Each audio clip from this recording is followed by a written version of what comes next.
Hey guys, and welcome to the Wednesday night Grumpy Sound Guy show. I am J.R. Everhart, your host, the Grumpy Sound Guy himself.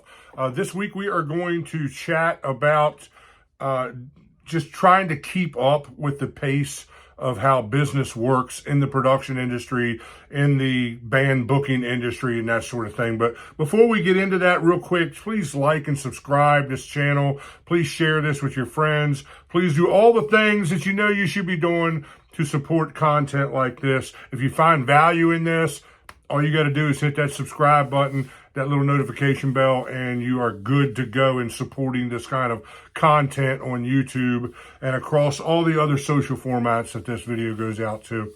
So, getting into our conversation, I really struggle, honestly, with a lot of Gen Z and millennials, this way, because they're coming out into the world and they're not really used to the business world. They're not used to things being high-paced and maybe things being a little inconvenient to their schedule. So I really struggle. And it's not just those two generations. Those are mostly the guys I struggle with. But I have some Gen X people in my life, too, that struggle with this as well, just because they're kind of lazy at getting at the phone and returning messages and things like that.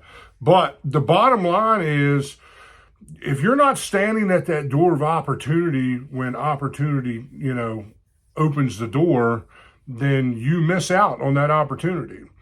And the window of opportunity is super small. So you don't get a lot of do-overs in this business. You really don't. Every now and then you'll get lucky. Every now and then you'll get lucky and someone will show you some grace and mercy and help you with a do-over and give you another shot at trying to get it right.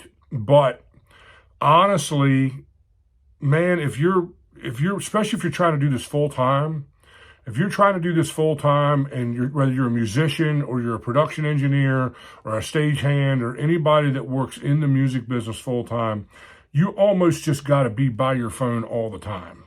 Because when this stuff comes in, if you don't respond, at least within the hour or something like that to a text message, it's very likely you're just going to miss an opportunity. I have noticed, honestly, in my world, and this might sound kind of ridiculous to some of you guys, but honestly, if you're not replying to that text message or giving someone a yes or no answer within 5 or 10 minutes of getting that message, especially concert promoters and bar owners, they just want to get stuff booked and get it done and get it off their plate so they can focus on other stuff. So they're not someone who generally wants to wait around for, a day or 2 days for you to kind of get your rear end in gear. From a band perspective, you should always have at least the next 4 or 5 months of open dates from all the guys in your band, so that when opportunity knocks, all you got to do as the band leader is pull up the calendar and take a look at that and say, yeah, we're available for that date. Let me double confirm it with my guys, but go ahead and pencil us in. In that scenario, you might buy yourself 24 hours, but sometimes that might not even do it, and in the production business where it's highly competitive, I try to give people answers immediately. I try to immediately start asking questions about crowd size, what kind of systems we're going to need to put in place for what it is that they're wanting to do. All those sort of things, get all the gig details so I can give them a bid, that's catered to their specific needs. Because I get hounded sometimes by guys. It's like, well, why don't you just post all your rates on your website and then people can just go there and see what you charge? Well, because then I'm shortchanging, some clients and I'm overcharging other clients, so we bid every job on a case-by-case basis intentionally to make sure that we're giving our clients the most bang for their buck, that we're outfitting the systems that they're going to need for their venue or for their event in the correct manner, because we were smart enough to ask a bunch of questions. And sometimes that frustrates people. They want a number and they want a yes or no, I don't get that too awful much, but I can remember probably 2 years ago, I had a local musician who plays in several bands, a phenomenal musician, great guy. I genuinely like the guy, you know. I think him and I got a whole lot more in common than we disagree about. But at the same time, you know, he sent me one of those messages where like, here's a date, here's what we're doing. I'm asking questions. I'm trying to, you know, get a feel for budget. I'm asking budgeting questions. He's kind of dodging the questions, which communicates to me that, you know, he really just wants to pay the absolute bare minimum. And in many cases, and this is where wisdom really kicks in and being able to read into these situations, he's really just trying to take advantage of somebody.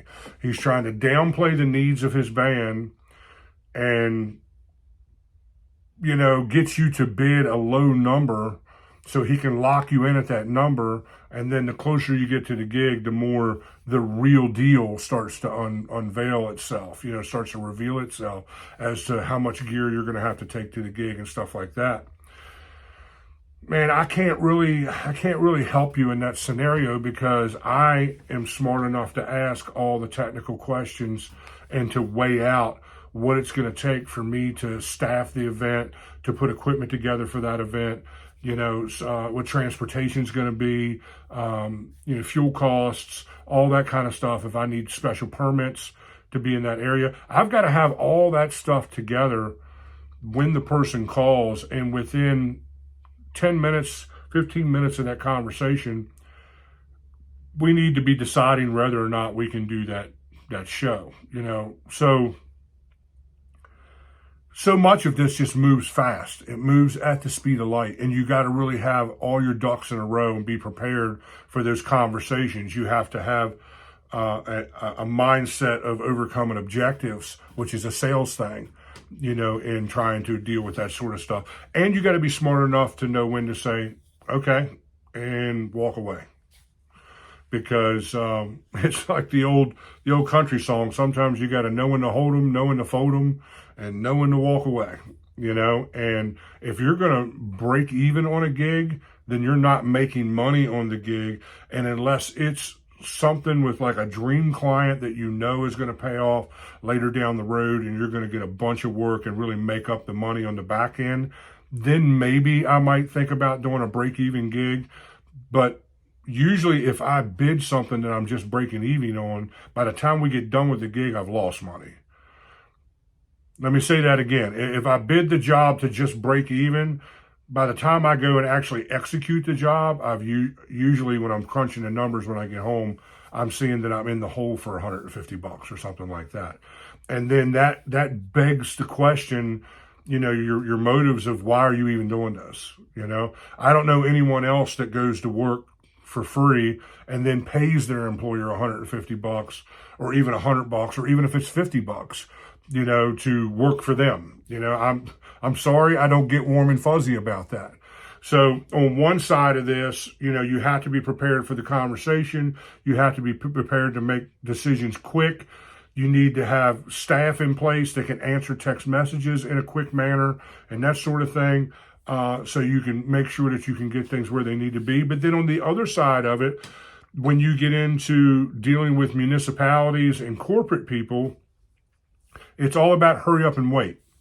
So in that scenario, they're going to call. They're going to want to know if you're available on the date first and foremost. You should be able to open your calendar and tell them that within, you know, 2 minutes. Yes, we are open on that day. So now that at least, you know, lays a foundation of continuing the conversation, because these people are about getting to the heart of the matter. And then, like I said, checking it off their list of things they need to do that day and move on to the next thing that they need to deal with. So him hauling around with that, well, I need to call on my guys and see if they're available for this, you know, or I need to call on my staff and see if I have staff to do this gig. No, you need to have all that stuff together when they call. Then once you get to a place where you've kind of agreed on some numbers and stuff like that, and it's time to put it on paper and send a contract in, now it's a waiting game. Now you may have to wait 4 to 6 weeks sometimes to get things through the proper channels of local government or even these nonprofits that have a board of directors where they only meet once a month or they meet bi-weekly or something like that to make decisions. I just booked a gig last week with a fire hall that's a nonprofit, and we had to wait until they got to their monthly meeting in order for them to make a decision. And then thankfully, because they understand the urgency of this business and they understand that if they don't lock the dates in, they might lose the dates. They went ahead and got the deposit check together, signed the contract, and got it right in the mail to me. I got it this week, and those guys are in concrete now, In my world, now here's the other side of all this. In my world, your gig isn't solidified until the contract is signed and a deposit is in place. That's just the way it is, because a whole lot of people are dreamers, and a whole lot of people got great plans and major aspirations to do this, that, or the other, and have zero execution. And I have put myself out with people like that 1,000 times and been burned, a month before the gig. Well, we decided that we don't have the funds to do this. Okay, well, I may have already turned down 2 or 3 other shows or festivals that I could have booked on that date, but was holding it for you because you wanted me to be your buddy and hold that date until you guys could make a decision. And the way I handle that now is I am super nice and gentle, but I'm firm and look, I'm booking like crazy. I've already got other clients asking me about this date. Or if they haven't, they probably will, because the summer is booking like nuts right now. So the best I can do is kind of pencil you in and give you, a week to try and make a decision here or something like that. And then I've got to really, honestly, if someone else comes to the table and got money in their hand, I'm always going to go where the money's at. I just have to. I can't be somebody who sets on dates for a bunch of people, because then I have no availability for the people who are actually serious and have cash in hand to do the business. So there's a balancing act to be had in that. And sometimes I kind of get a bad rap for being too stern that way. But it's like, it's like these people who want to draw you into the risk factor of their event. I just lost an event with a local municipality in Virginia because I wouldn't push the fee that they are paying me for their event date to the next year if it rained out. That's not something that I do. I don't take risk. The risk is what the promoter brings to the table, because they're the ones that get all the reward. In a municipality situation, it's the city who walks away looking like, they really have the community's needs at the forefront of, their agendas. Not me. I'm no different than the people you rent tents and tables from, or the Blue John guys, or, anybody else that you hire and rent things from to come out and execute your event. Do you tell those guys, the Blue John guys, hey, no one used your Blue Johns because the event was canceled because of rain, so we're not going to pay you now? Even though they've already staffed the event, put stuff on site, all that kind of stuff and everything. And I feel like I'm the same way. I'm not going to take a risk with your event. That is your job. Now, I do put shows together occasionally of my own where I am wearing the hat of the promoter. In those situations, guess what? I'm taking the risk. And I don't expect anybody else to take a risk with me.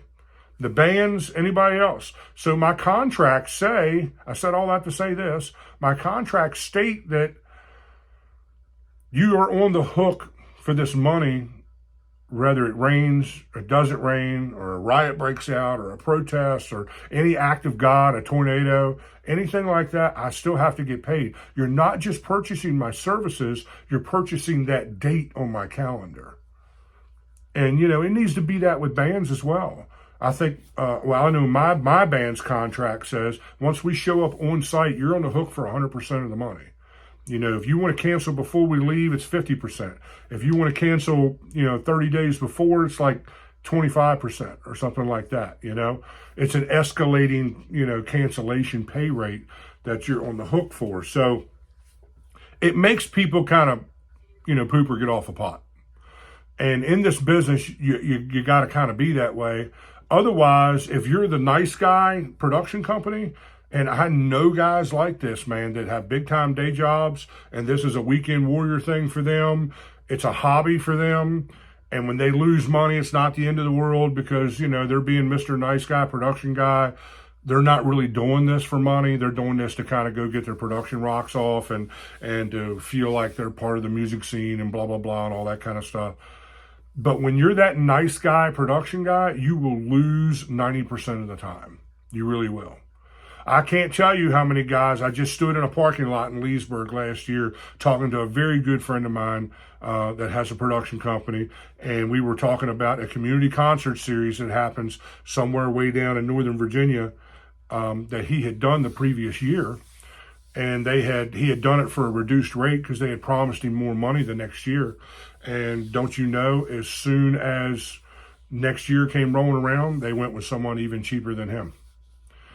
And I recently, in CLP Audio world, lost, 5 events in Northern Virginia that same way, where they just decided to go with someone, cheaper.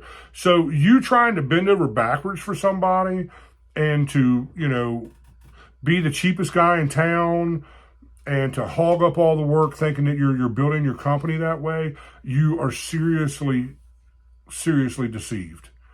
Because you can't build a company when you're consistently losing money. You can't build a company when you're occasionally making money.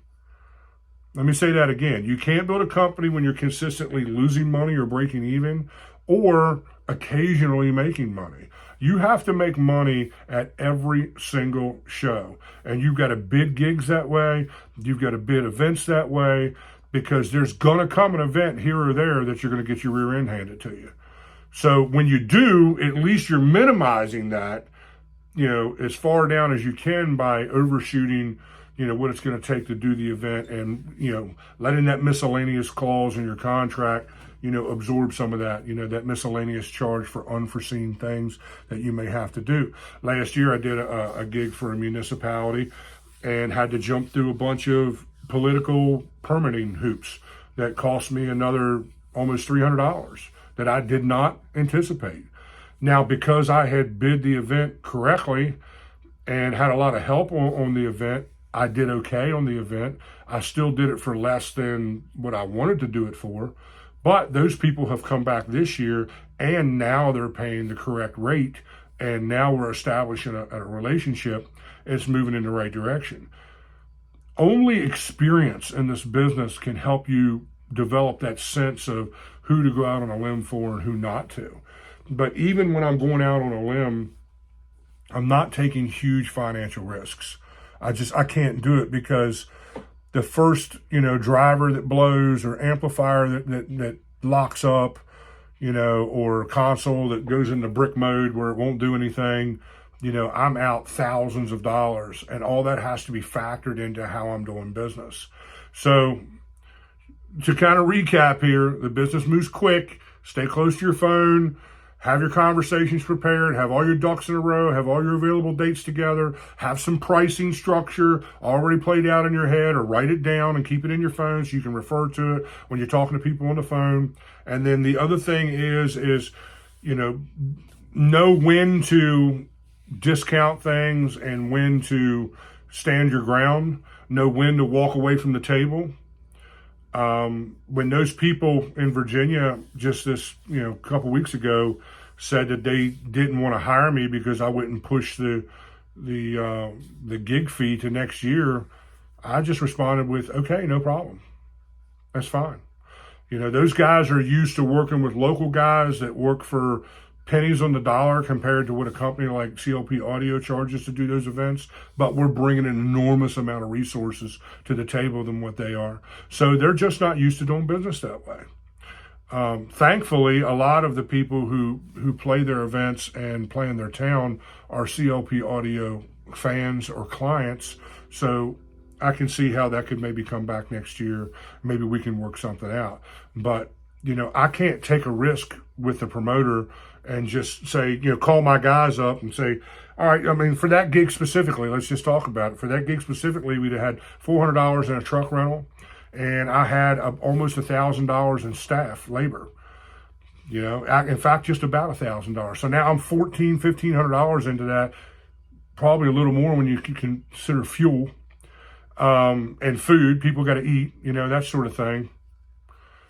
So, it rains, the day of, and like, oh, well, guys, I guess, I can tell U-Haul that I'm not going to pay for the truck because it rained, and I can't pay my staff now, even though they blocked out that date for me to work my event. Now I can't pay you because it rained.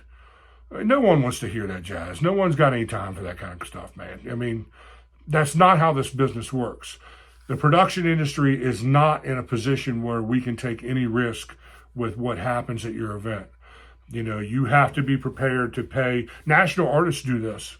National artists will have written right into their contracts, they get paid rain or shine, whether they play or they don't play, because they're not in the business of taking a risk. Now, they may build some kind of bonus in it with ticket sales, like over $10,000 worth of ticket sales. They may get, 40% of the ticket sales after that, or something like that. So there is some assumed risks in that price structure. But that's an artist thing. That's not a production company thing. Here's what I always tell people. If I come to your event and do it for, a third of what I charge all my other clients, and you make 100 times more money on the event than you expected, are you going to come back to the table and say, here, JR, here's some extra money, which you should have gotten paid for this gig because you were nice enough to take a risk with me and help, build this event and get it where it needs to be. So I'm going to make sure that you're taken care of. I have never once in 35 years of being in this business had someone come to me and give me extra money that amounted to anything. They might have given me an extra $50 or something, but on a gig that I probably did for $3,000 less than what I should have done it for. No one has ever come to the table and gave me that $3,000, what the original bid price was, and been like, I know this is what you usually charge, so I want to make sure you're compensated because we did really well on this event. Nope. They always shove that money in their pocket, and they'll call you back next year and expect you to do it for that price yet again. So you're not doing yourself any favors by taking these lowball gigs and playing that lowball game with people, because you're going to lose in the end. I promise you, you are going to lose in the end. You cannot build your company and you cannot make measurable profit, doing business that way. So just thought I would throw all that stuff at you this week and give you some tips and tricks on how to bid gigs. We're right in the middle of, we're at the end of February right now. We're February 27th, 2024, just to kind of timestamp the video. So we are right smack dab in the middle of booking the summer concert series, summer concert season, right now. So these are things you can put to use right now. So love you guys. Be blessed. Subscribe, like, share, do all the things. I'll see you next time.